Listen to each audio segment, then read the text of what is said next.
क्या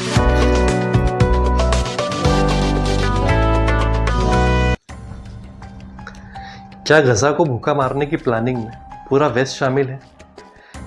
जब कभी एक बच्चा भी भूख से तड़पता है तो वो सिर्फ सरकार ही नहीं बल्कि पूरे सिस्टम को एक्सपोज कर देता है। लेकिन यदि कोई किसी को जानबूझकर भूखा रख रहा हो और जो उस भूख को मिटाने की क्षमता रखता, यदि वो जानबूझकर खामोशी से इस सब तमाशा देखता रहे, तो फिर ये सवाल सिर्फ एक देश का नहीं बल्कि पूरे सभ्य समाज का बन जाता है। आज हम बात करने जा रहे हैं उस खौफनाक साजिश की जिसमें सिर्फ इजराइल ही नहीं बल्कि पूरा वेस्टर्न वर्ल्ड शामिल है। और ये सवाल पूछने जा रहे हैं कि आखिर भारत ने इस साजिश के ऊपर नैतिक चुप्पी क्यों ओढ़ रखी है। दरअसल इजराइल ने गजा के ऊपर सिर्फ बम ही नहीं गिराया बल्कि उसकी पूरी रसोई को तबाह कर दिया।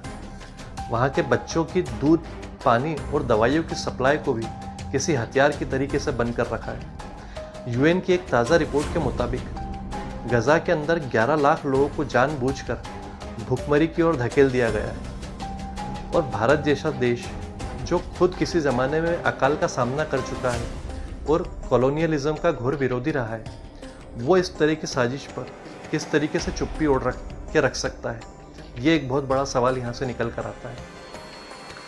जब रशिया यूक्रेन के साथ युद्ध करता है और यूक्रेन के ऊपर अटैक करता है, तब यह सारा वेस्टर्न वर्ल्ड एकजुट होकर रशिया के ऊपर सैंक्शंस की अंबार लगा देता है। लेकिन वहीं दूसरी तरफ जब यही सब इजराइल गजा के साथ करता है तो इसके ऊपर अमेरिका भी आंखें मूंद लेता है और पूरा वेस्टर्न वर्ल्ड इसको इग्नोर कर देता है। तो क्या भूख को हथियार बनाना तभी गलत होता है जब ये काम आपका दुश्मन मुल्क आपके साथ करे?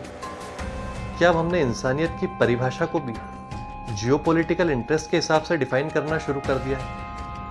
और भारत जो किसी ज़माने में नॉन अलाइनमेंट या नॉन अलाइन मूवमेंट का सबसे बड़ा फ्लैग बियरर था, जिसके पास नॉन अलाइन मूवमेंट की विरासत रखी हो, वो अपनी मॉरल रिस्पॉन्सिबिलिटी कैसे खो सकता है? पूरा वेस्टर्न वर्ल्ड जो है सैटेलाइट के जरिए गजा के चप्पे चप्पे पर उनकी निगाह होती है। हर मूवमेंट को वो लोग ट्रैक करते रहते हैं। तो जब इजराइल ने गजा के ऊपर जितने भी रिलीफ कैंप्स चलाए गए, जो भी एड सामग्री वहाँ पर पहुँचाई जा रही थी, वहाँ के डिपो में जो भी खाने का सामान पहुँचाया जा रहा था, जब इजराइल ने उन सभी को ब्लॉक कर दिया, तो क्यों वेस्टर्न वर्ल्ड ने इसके ऊपर कोई अपना इंटरफेरेंस और इंटरवेंशन नहीं किया? दरअसल हिपोक्रेसी की सीमा देखिए कि जितने भी वेस्टर्न मीडिया आउटलेट्स हैं, चाहे वो रॉयटर हो, चाहे वो बीबीसी हो, चाहे वो CNN हो, वो हमास के टनल्स को तो फुल टाइम उनके प्राइम टाइम पे दिखाते हैं, लेकिन गजा में भूख से मर रहे बच्चों को नहीं। और भारत जैसा देश, क्या उसने अपनी फॉरेन पॉलिसी को सिर्फ व्यापार और ऊर्जा के सप्लाई तक ही सीमित करके रख दिया है? दरअसल वहीं साउथ अफ्रीका जैसा देश, उसने इंटरनेशनल कोर्ट ऑफ जस्टिस में इजराइल के ऊपर जेनोसाइड का मुकदमा ठोक दिया है। एक छोटा सा अफ्रीकी देश पूरे वेस्टर्न मशीनरी को ललकार देता है क्योंकि उसने इतिहास में खुद भूख, दमन और इस अत्याचार को झेला है। किसी ज़माने में भारत भी मॉरल वॉइस का एक चेहरा हुआ करता था, लेकिन आज न तो हमारे PMO की तरफ से कोई बयान आता है, न ही हमारी मिनिस्ट्री ऑफ एक्सटर्नल अफेयर्स की तरफ से इसके ऊपर कोई बयान जारी होता है। वहीं दूसरी ओर डोनाल्ड ट्रंप जो है, वो एक तरफ तो इजराइल के लिए सेल्फ डिफेंस का जो राइट है उसकी बात करते हैं, वहीं दूसरी ओर गजा में ह्यूमैनिटेरियन एड का राग भी अलापते हैं। एक तरफ तो वो इजराइल को बिलियंस ऑफ डॉलर के वेपन्स प्रोवाइड कर देते हैं, वहीं दूसरी ओर गजा में भूख से मर रहे बच्चों के लिए हेलीकॉप्टर से राहत सामग्री फेंक देते हैं। ये ठीक वैसा ही है कि जैसे अमेरिका एक हाथ से खून बहाता है और दूसरे हाथ से पानी की बोतल पकड़ा देता है। और भारत जैसा देश क्या आज इतना रियलिस्ट हो चुका है कि वो इंसानियत की कीमत पर न्यूट्रलिटी को बेच रहा है?